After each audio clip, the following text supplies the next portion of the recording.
พอ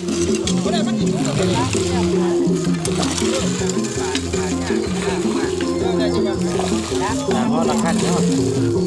สำเร็จในงานทองปลาสดเป็นแต่เศร้าพุ่นพี่น้องความสำเร็จเนาะ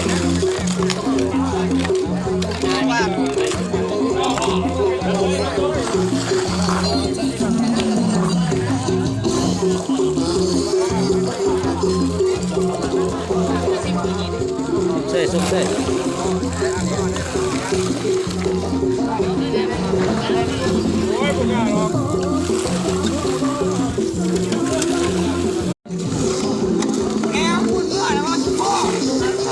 เห็ดทาง